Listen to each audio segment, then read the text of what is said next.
Happy snow day, AP Euro scholars. This is Mr. Corrigan checking in to give you a brief overview of some of the important topics from chapter 22.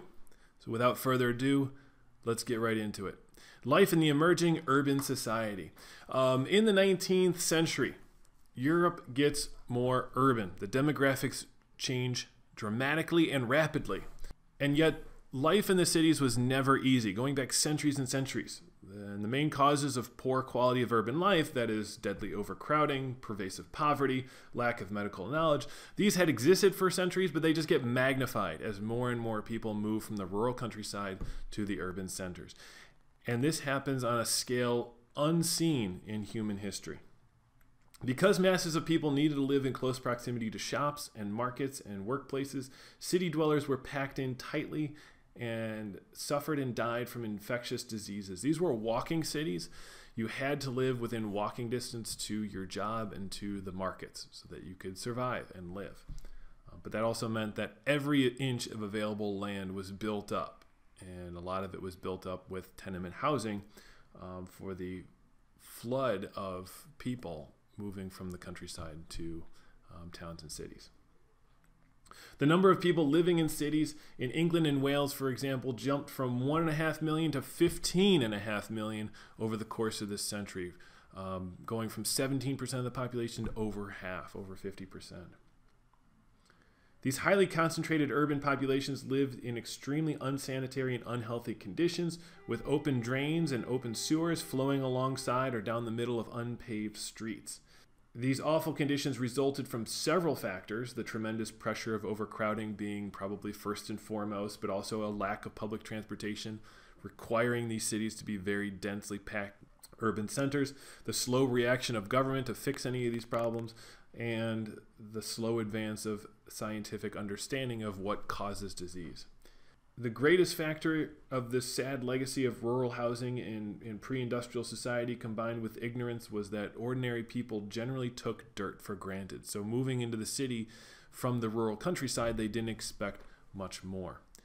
And they moved to engage with industry, to take advantage of cheap goods on the marketplace and to get jobs in factories. But of course, this causes more problems as well because you have more pollution, you have soot and smog and everything being thrown into rivers, which basically become sewers. And basically, we have the dichotomy of city life. The fact that we have so many advancements and so much innovation that can make cheaper goods, provide more jobs, provide electricity for the first time, that we also have at the same time things that make life miserable: pollution, working conditions, living conditions, low wages, overcrowding, disease. So these cities were both centers of commerce, culture, and government, but also congestion, filth, and deadly infection. So what do we do about these kinds of terrible living conditions where you have people without running water, you have people without electricity, in ramshackle tenement housing? What do we do? This brings about the first public health movement based on the ideas of utilitarianism. Utilitarianism was based on the philosophy of the radical philosopher Jeremy Bentham, who said, let's provide the greatest happiness for the greatest number of people. When you want to take into account the greatest number of people, the poor. And this is the first time maybe in history that people think, well, what's going to make it better for the poor? Based on that idea, Edwin Chadwick, an Englishman and one of the commissioners who's charged with bringing relief to poor people in London and Britain's cities, emerged as a powerful voice for reform. He detailed reports that said that the sanitary conditions of the laboring population led to disease, and this spurs a huge amount of change in London and other areas after an 1848 cholera outbreak. And cholera was terrible. It was a terrible disease, led to nausea and vomiting for hours and diarrhea and dehydration, and really was highly, highly contagious. So it spread like wildfire through these poor neighborhoods. From the late 1840s on, the public health movement won supporters in the United States, France, Germany, and governments began to accept at least limited responsibility for the health of all of their citizens. It also helps that in the second half of the 19th century, germ theory becomes prevalent in people's thinking, and that's due to the work of one Louis Pasteur. And Pasteur, of course, figures out that there are germs or microorganisms that cause disease, and perhaps most importantly, that we can then control those microorganisms through medicine eventually, but also through the process of pasteurization or treating things like milk or beer or boiling water to sterilize or rid those germs. This will lead to Joseph Lister, the English surgeon, to think about, well, how do we sterilize wounds and how do we prevent infection in wounds?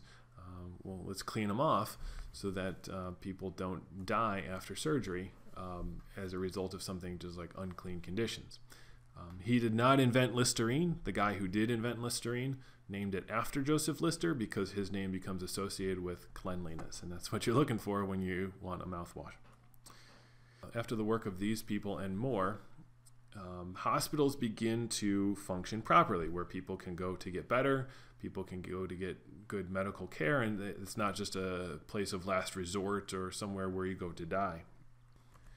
In the second half of the 19th century, several cities across Europe are going to go through revitalization efforts, starting with places like Paris. So let's use Paris as our case study here. George Haussmann and Napoleon III, who was Louis Napoleon from our last chapter, brought about huge changes to Paris.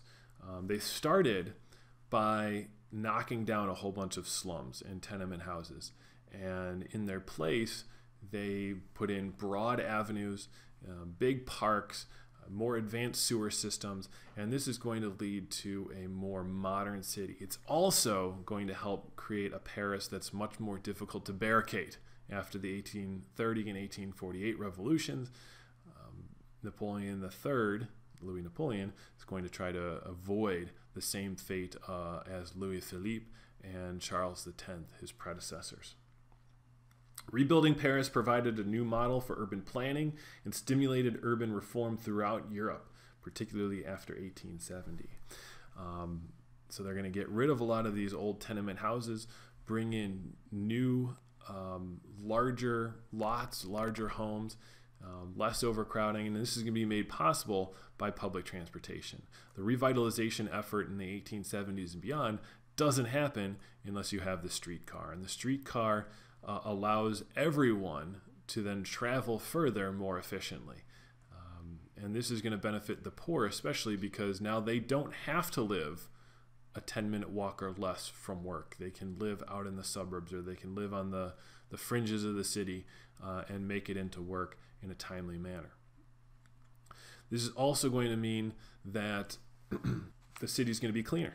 You're going to have fewer people living on top of one another. You're going to have fewer horses with all of their excrement, and public transportation is cheaper, faster, more dependable, and more comfortable than the horse-drawn streetcars of before. So the electric streetcar will be the thing to beat. By 1850, real wages were rising, meaning that not just wages were going up, but their buying power was going up as well for the mass of the population, helping ordinary people take a major step forward in the battle against poverty.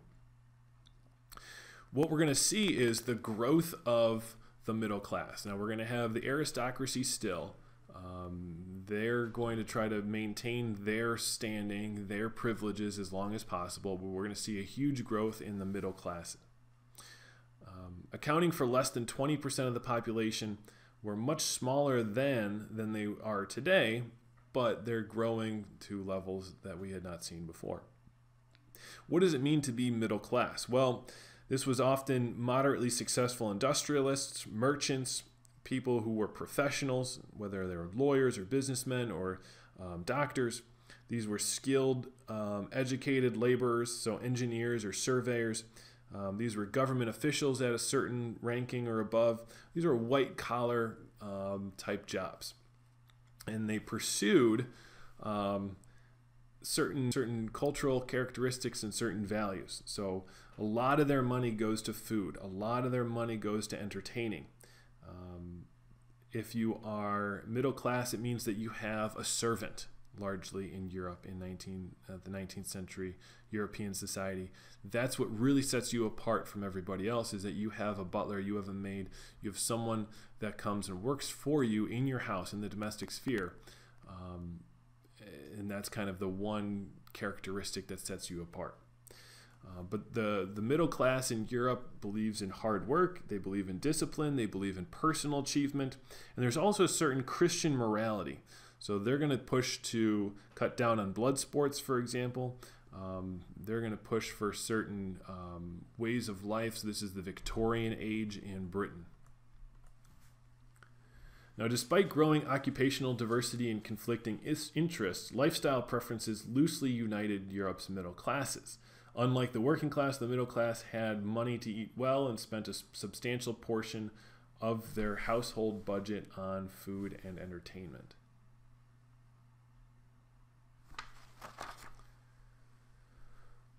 By the 1850s, as romantic sentiment replaced social and economic considerations, the middle-class couple was supposed to meet, court, fall in love, and marry because of a shared emotional bond. This is what we call companionate marriage, and it's the basis of what we understand as marriage today.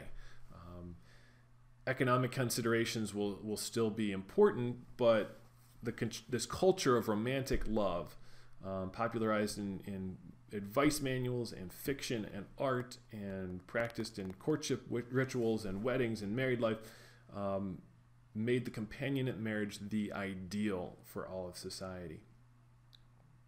Now, a middle-class man could only marry if he could support a wife, children, and a servant. So there's certain expectations meaning for economic stability, meaning that the husband had to be maybe a little bit more advanced in age. This was an unequal partnership by and large. A double standard existed in what was expected of men and women. We have the idea of separate spheres, men's work versus women's work. Child rearing usually fell to the women, but we also see the growth of emotional ties between both parents and their children. The surge of maternal feelings or parental feelings was shaped by and reflected in specialized books on child rearing and infant hygiene, some of which were very popular. Papa, Mama, and Baby encouraged fathers to become more affectionate toward their children.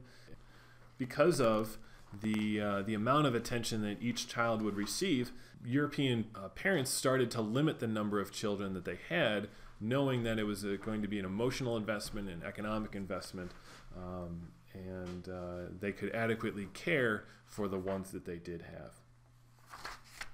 The ideal of separate spheres, however, meant that middle-class women who wanted or needed to move into the man's world of paid employment outside of the home faced great obstacles. They suffered from a lack of legal rights, they had discrimination, they had no access to higher education for the most part, and they begin to fight for equality of the sexes. Organizations founded by middle-class feminists campaigned for equal rights for women and access to higher education and professional employment, arguing that unmarried women and middle-class widows with inadequate incomes needed more opportunities to support themselves. And then this is the logical outpouring from the Enlightenment and writings of people like Mary Wollstonecraft, for example.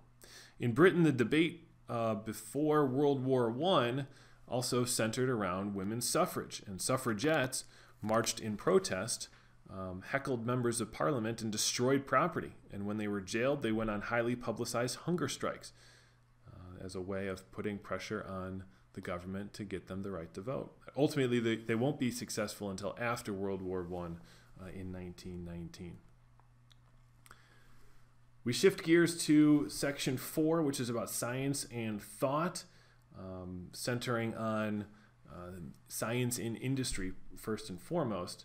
Electricity was going to be a transformative advancement in the 19th century European society, brought about technological advancement into the commercial form of energy, first used in communications, then later in chemistry, and then finally in power generation and lighting of homes and cities.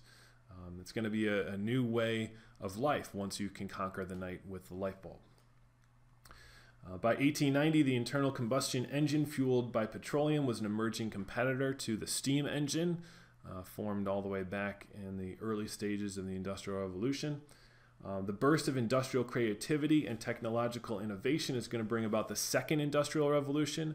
It's marked by Germany and the United States catching up to and then ultimately surpassing Great Britain. But it's also going to be the growth of larger corporations, bigger industries, and more technological complexity in the Second Industrial Revolution. We're also going to see the work of noted biologists like Jean-Baptiste Lamarck and Charles Darwin. Now, Jean-Baptiste Lamarck lays the groundwork for Darwin. He talks about how we have a continuous adjustment of species, and that's kind of the basis of evolution. But his ideas were flawed. Flawed because he believed that certain characteristics could be acquired in the lifetime of an individual species or an individual animal, for example, and then those characteristics could be passed on to the next generation. It's like a giraffe. If the giraffe stretches its neck long enough, it'll get a longer neck, and then its child will be born with a longer neck. Well, we know that can't happen. It's got to be based on genetics. Be like, you know, if you got a tattoo and then you had a kid and your kid was not born with the tattoo, you'd be like, hey, what happened? But of course, this is going to be the basis of Charles Darwin's work on the origin of species and the means of natural selection, which is all about how we evolve and how different genetic mutations make species more or less fit to survive its environment. And based on certain characteristics, we will, over thousands of generations, eventually merge into a new type of species or a different iteration of the same species. Now, this becomes dangerous in the 19th century. As they say, a little bit of knowledge is a dangerous thing. And people tried to take the work of Darwin and apply it to humanity. We call this social Darwinism. Social Darwinism tries to rank different ethnicities or different races based on their quote-unquote fitness to survive. And Western Europeans use this as justification for imperialism. They also use it for the basis of eugenics, which is basically trying to breed a superhuman race, believing that humans are, as we speak, evolving towards a more perfect way of life or a more perfect being. And eugenics is dangerous because by trying to breed out certain ethnicities or trying to breed out certain characteristics, you're basically laying the groundwork for Hitler. But in all seriousness, it's based on racial stereotyping. It's based on just a little bit of education that's misapplied in a lot of terrible ways. We'll talk about Hitler later on this semester. Finally, we have the emergence of new ways of thinking based on things like sociology. Max Weber, for example, is a big proponent of sociology. He's also the founder of the theory of the Protestant work ethic, that for some reason Protestants in Northern Europe, the Dutch for example, worked harder and thus were the backbone of capitalism because of their religion. That Protestantism is all about thrift and hard work, attention to detail, or something along those lines. And through that, the Dutch and the British will lead the way, industry and capitalist gains. He, along with Emile Durkheim, will pave the way for modern sociology, or the study of human interaction, and it becomes a new topic of study in these modern universities that are founded in Europe in the 19th centuries. Finally, we get to realism in literature and art. The key themes of realism: a strict scientific approach to depicting life exactly as it is, began to emerge in the 1840s. They rejected the romanticism of those earlier decades. The Romantic artists were searching for the exotic, the sublime, the natural, the organic. Realism, or naturalism as it's sometimes called, just pursued the typical, the commonplace. Let's not try to sugarcoat it, just show life how it is. It's marked by a number of different artists and writers. One of the best examples we'll highlight is Count Leo Tolstoy, the great Russian realist, who writes about war and peace. And really, War and Peace it's a lot about war and peace, but it's also a lot about family dynamics and life. How do people get through life? And his central theme, his central conclusion is that human love, human trust, and everyday family ties are really life's enduring values. That everything else is just kind of on the fringe, on the periphery, in the margins. What really matters is human love and trust and family, which is kind of an interesting message coming from a book called War and Peace.